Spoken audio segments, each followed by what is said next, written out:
तो मित्रों, मैंने तो आज तक नहीं देखा कि टिकट कटने से कोई शहीद होता हो।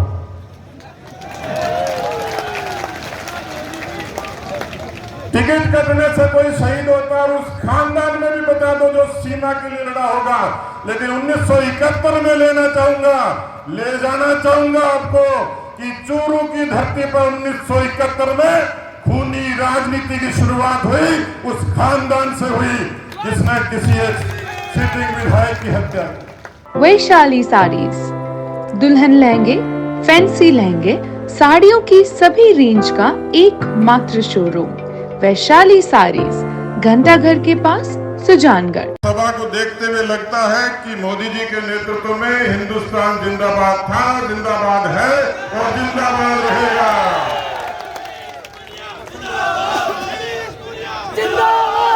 मैंने बढ़िया लागो कि भाई नोकिया की बैटरी पूरी चार्ज है।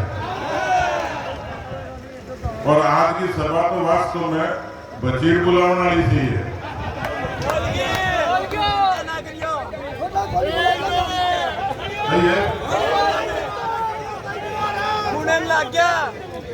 अच्छा, कहीं कुमारा देव राजी हो गए, देवेंद्र जीतता है घरों करा दे ना, एक का सके एक फ्री स्कीम को तो एक का सके एक फ्री में भी देगा। आज दुनिया के सुदूर देशों में अपने पसीने और परिश्रम से, जिसमें दुनिया के तमाम विकसित देशों के खिलाड़ी, लेकिन चूरू जिले का एक माटी में पैदा हुआ एक सामान्य से घर का लड़का, जिसने एक दुर्घटना में अपना हाथ खो दिया, सामान्य तौर पर ऐसा व्यक्ति सहानुभूति का पात्र हो जाता है। लेकिन चूरू जिले की माटी की ताकत थी, किसान कौम के उस बेटे के जज्बे में ताकत थी कि भाला इतनी दूर फेंका कि दुनिया के विकसित देशों के खिलाड़ी पीछे रह गए और चूरू जिले का पैदा हुआ देवेंद्र ओलंपियन बन गया। जो भाले को इतनी दूर फेंक सकता है और जिसके भाले में इतना दम है, जिसके समर्पण और निष्ठा में इतना दम है कि जब उसने राजनीति का दामन थाने की सोची तो विकल्प बहुत थे।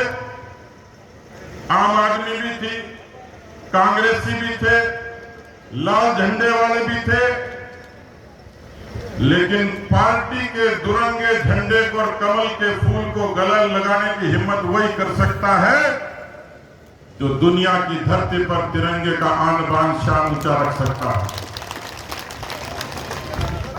मुझे लगता है मेरे से पहले बहुत सारे वक्ताओं ने यह अपनी अपनी बात कही है। मैं प्रदेश के अध्यक्ष आदरणीय सीपी जोशी जी का अभिनंदन करूंगा इस मरुभूमि पर। मैं आदरणीय अर्जुन मेघवाल जी का अभिनंदन करूंगा और मैं विशेष अभिनंदन करूंगा प्रदेश साहिब सिंह वर्मा जी को, जिन्होंने किसान के घर में पैदा होकर दिल्ली की कुर्सी पर राज किया और किसानों के लिए संबल करने का काम किया। इतने धीरे तालियों से काम नहीं चलेगा,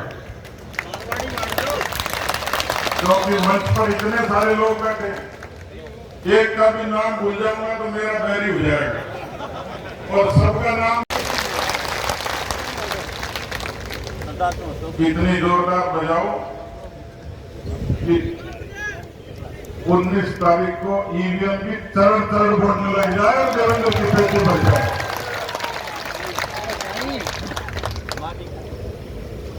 मुझे लगता है कि मंच के लोगों ने सारी बात कही हो। जनधन से लेके, उज्ज्वला से लेके, आयुष्मान से लेके, आवास से लेकर बहुत सारे लोगों ने राम मंदिर की भी बात कही हो और राम मंदिर के बारे में लंबी बात कहने की जरूरत ही नहीं। राम का मंदिर वो नहीं बना पाए जिनका राम नहीं खड़ा हुआ था, लेकिन जिसके दिल में राम था उसने राम का मंदिर बना के दिखाया। ये आपका रामसर का सौभाग्य है। दुनिया का युद्ध इतिहास गवाह है कि वाजपेयी जी के समय में जो युद्ध हुआ था वो कारगिल का युद्ध पूरे दुनिया के युद्ध इतिहास का अनूठा युद्ध था। और उस अनूठे युद्ध में इस भारत मां की आन बान शान की रक्षा करने के लिए सबसे पहले कोई जवान लड़े, सबसे पहले कोई जवान शहीद हुए तो इस चूरू जिले की धरती के जवान थे। इस धरती पर पैदा होना सौभाग्य है मित्रों। मैं एक बार बीकानेर से आ रहा था, मेरी बगल में दक्षिण भारत के एक सज्जन बैठे थे। उन्होंने कहा कि चारों तरफ रेत ही रेत दिखती है, कहीं खेती नहीं दिखती। मैंने कहा यहाँ अनाज की खेती कम होती है, शहादत की खेती ज्यादा होती है और इसीलिए भारत मां की आन बान शान की रक्षा होती है। मुझे ये सौभाग्य भी मिला, तकलीफ भी थी मन में, लेकिन कारगिल के उन शहीदों की अंत्येष्टि में शामिल होने का सौभाग्य मिला। मैंने देखा, एक ताज्जुब हुआ मुझे, एक भी जवान के पीठ पर गोली नहीं थी। आपकी कोख के, आपकी धरती के जवान के सीने पर गोलियां थी जिन्होंने इस भारत की मां की रक्षा की। ऐसी चूरू की धरती जब युद्ध का मैदान हो, जब दुविधा हो, दुश्मन शैतान हो, षड्यंत्र हो, जाति पंथ और मजहब की बात करता हो, तो मित्रों मैंने तो आज तक नहीं देखा कि टिकट कटने से कोई शहीद होता हो।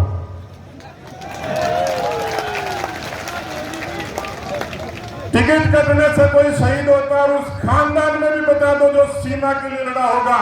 लेकिन 1971 में ले जाना चाहूंगा आपको कि चूरू की धरती पर 1971 में खूनी राजनीति की शुरुआत हुई, उस खानदान से हुई जिसने किसी एक सिटिंग विधायक की हत्या की। आपका दिल अभी भी नहीं माने, लेकिन जिस परिवार के, जिस खानदान के दरवाजे पर सरपंच को लेकर सांसद तक पहुंचा दिया, एक घर के राशन कार्ड के सारे सदस्य प्रधान प्रमुख और संसद और विधायक बन गए हो, ऐसा पार्टी की रीति नीति में, विधान में आज तक मैंने नहीं देखा।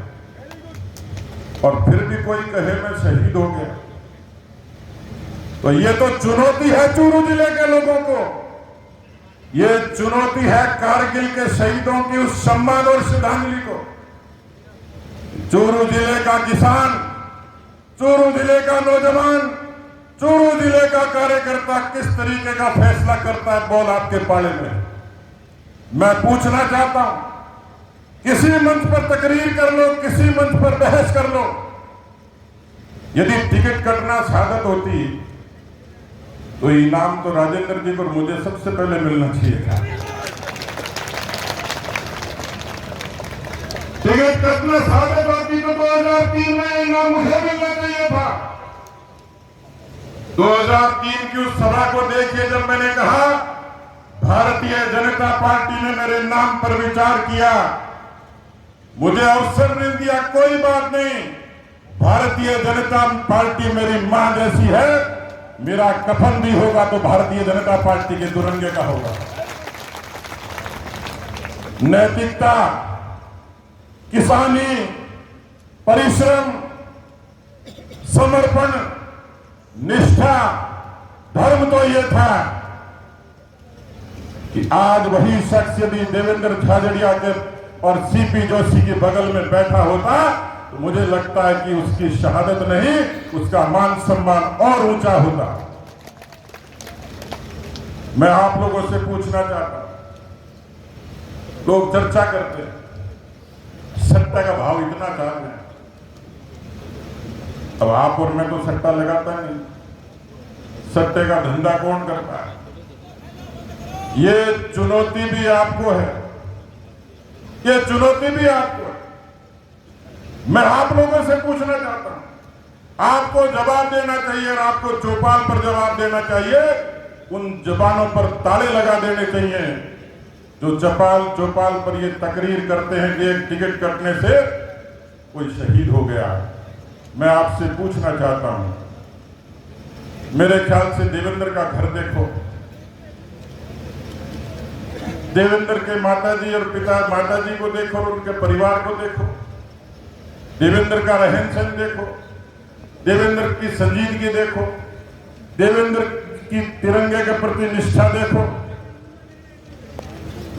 तो मैं आपसे पूछना चाहता हूं, भारतीय जनता पार्टी ने एक किसान के बेटे को, कोई भाई कोई सर्टिफिकेट बने हुए किसान को, यही किसान को है वो और यही जाट है, तो देवेंद्र ने जात तो बार कर दी होगी, वो नहीं करोगे। तो देवेंद्र को विधान लोकसभा की टिकट को हक होक नहीं हो, योग्यता देवेंद्र को हक होक नहीं हो। देवेंद्र तिरंगा को मान करो कि नहीं करो, देवेंद्र तिरंगे की इज्जत करी कि नहीं करी, देवेंद्र मोदी जी की इज्जत करी कि नहीं करी, देवेंद्र बीजेपी की इज्जत करी कि नहीं करी, देवेंद्र राजस्थान की माटी की इज्जत करी कि नहीं करी, देवेंद्र चूरू जिले की इज्जत करी कि नहीं करी। तो देवेंद्र का टिकट मिल गया तो गुनाह हो गया, थाना पूछू मैं, गुनाह है कि गुनाह है कि गुनाह है कि गुनाह है कि गुनाह क्या है जी? गुनाह उनको है कि जिन्होंने 33 साल तक सत्ता की मड़ाई चखी, जो कालरी के सरपंच से लेकर हिंदुस्तान की दुनिया के सबसे बड़े लोकतंत्र में 4 बार है, 2 बार बेटा रहा। मुझे लगता है सबसे बड़ी चुनौती आप लोगों को यही है कि खानदान की विरासत को उखाड़ कर एक देवेंद्र जैसे सहज सरल और सच्चे लोगों के माथे पर दे देंगे। और मैं आपको निवेदन करना चाह रहा हूं, अभी वैसे जब हरलाल जी बोल रहे थे कि दुर्भाग्य होगा तो अर्जुन जी बगल में कह रहे थे। और मित्रों, जिस सेना में अर्जुन है तो महाभारत में तो देखो अर्जुन ही जीतता है। अर्जुन जी कह रहे थे कोई दुर्भाग्य नहीं होगा, लेकिन चुनाव है, फिरकेबाजी भी बहुत है, षड्यंत्र भी बहुत है। अरे भले आदमी पार्टी छोड़ने से ये पहले ये तो पूछ लेता कि तूने पहले क्या क्या भाषण दिए थे। मैं वो वीडियो देख रहा हूं, ऐसा लगता है इससे ज्यादा कोई संत आदमी नहीं, इससे ज्यादा कोई देशभक्त नहीं, इससे ज्यादा कोई मोदी भगत नहीं। अरे भाई गया तो किसके साथ गया? मैं कोई नाम को नहीं लिया भाई, मैं कोई नाम को नहीं लिया। और बाजार में कोई स्टोर पर कोई चीज मिला तो यूं लिखा हुआ है बाय वन गेट वन, एक के साथ एक फ्री। तो चूरू जिला धर्मशाला है कि भाई एक के साथ एक फ्री मिलेगा, या कोई अंडरवियर की दुकान है कि एक के साथ बढ़िया फ्री मिलेगी।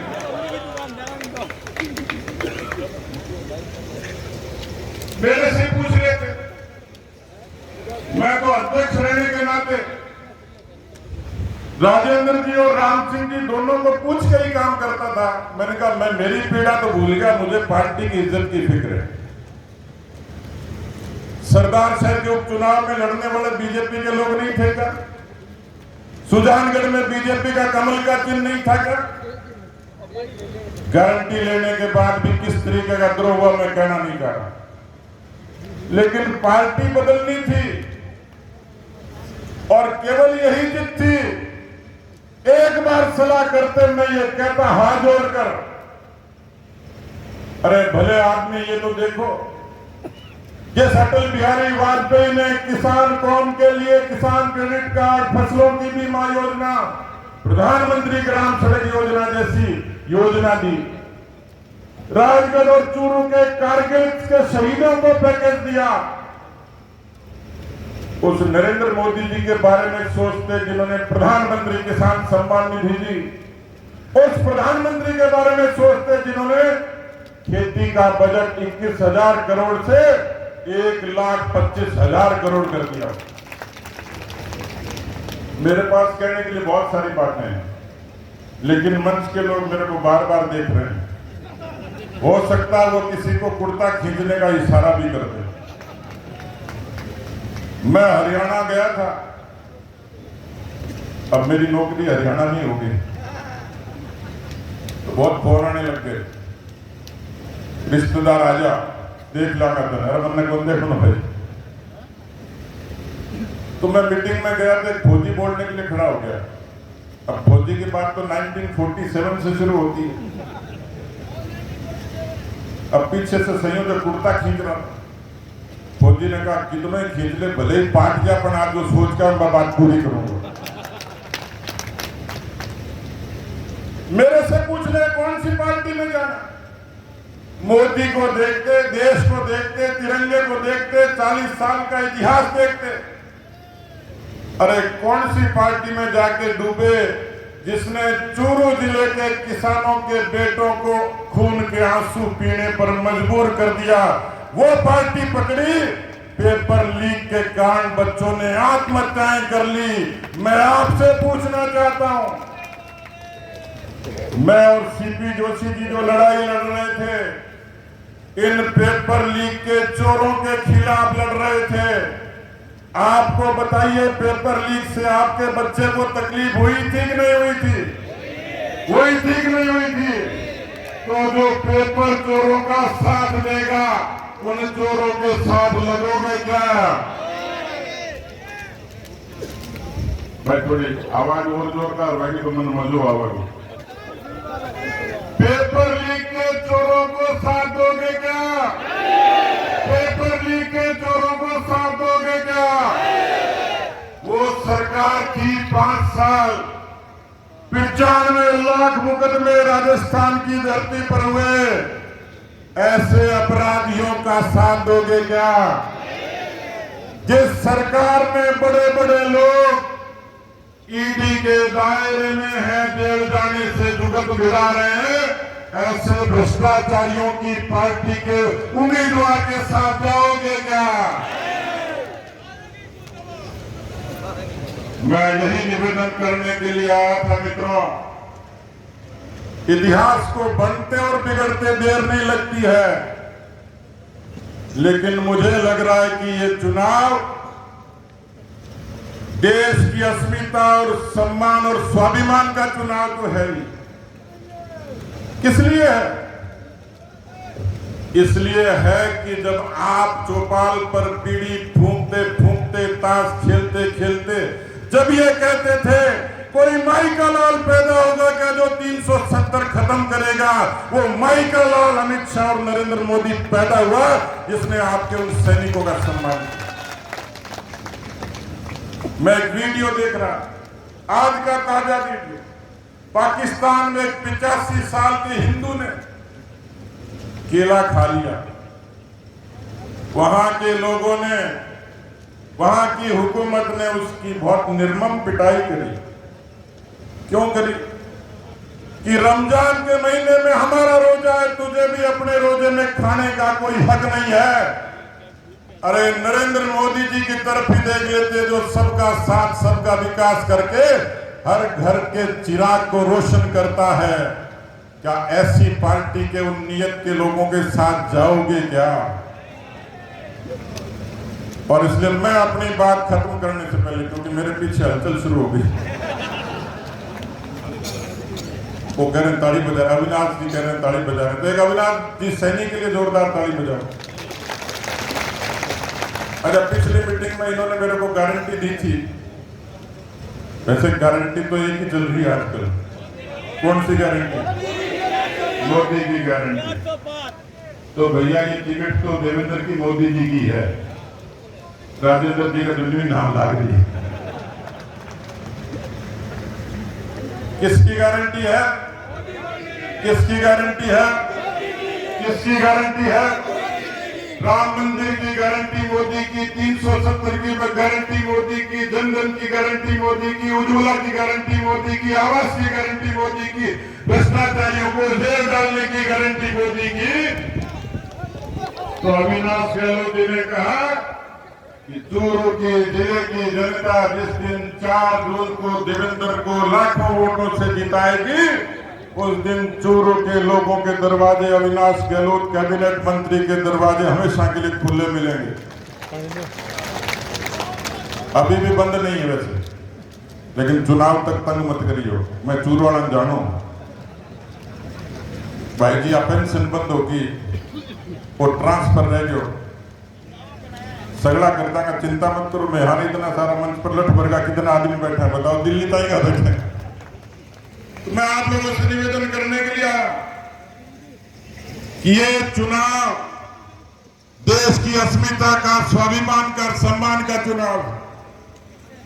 ये चुनाव 140 करोड़ देशवासियों का चुनाव है। ये उस व्यक्ति का चुनाव है जिसने दुनिया की सबसे बड़ी महामारी में 140 करोड़ लोगों का जीवन सुरक्षित करने का काम किया। उस नरेंद्र मोदी का चुनाव है। लेकिन उनका चुनाव होते होते मैं ये समझ रहा हूं, ये चुनाव अब मैं जो चर्चा देखता हूं, चर्चा सुनता हूं, होता कुछ नहीं, रिजल्ट तो वही होगा। देवेंद्र लाखों वोटों से जीतेगा, कोई आशंका नहीं है।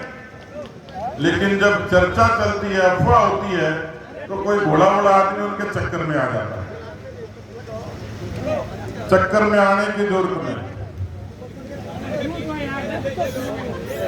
कोई नहीं है टक्कर में,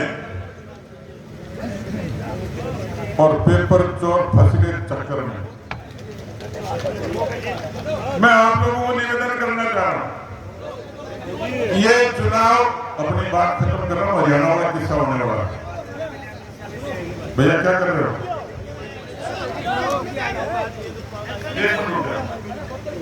अभी अध्यक्ष जी का भाषण हो जाए, उसके बाद बांट देना तो टिकट को छोड़ के। तो मैं आपको निवेदन करना चाह रहा हूं, ये चुनाव देश का चुनाव, प्रदेश का चुनाव, लेकिन ये चुनाव चूरू की आजादी का चुनाव है और ये जंग आप लोगों को लड़नी है। फिर ताली दम लगाओ। ये चूरू का चुनाव चूरू की आजादी का चुनाव है और इस आजादी में भाई देवेंद्र को पूरी मजबूती से, पूरी इज्जत से, पूरी शान से आप भाई देवेंद्र के माथे पर तिलक लगाओ। मैं आपको भरोसा देता हूं कि इतिहास पूरी मजबूती से लिखा जाएगा। चूरू जिले की आवाम के लिए, किसान के लिए, नौजवान के लिए एक नए युग की शुरुआत होगी। बहुत बहुत धन्यवाद। जय हिंद, जय भारत।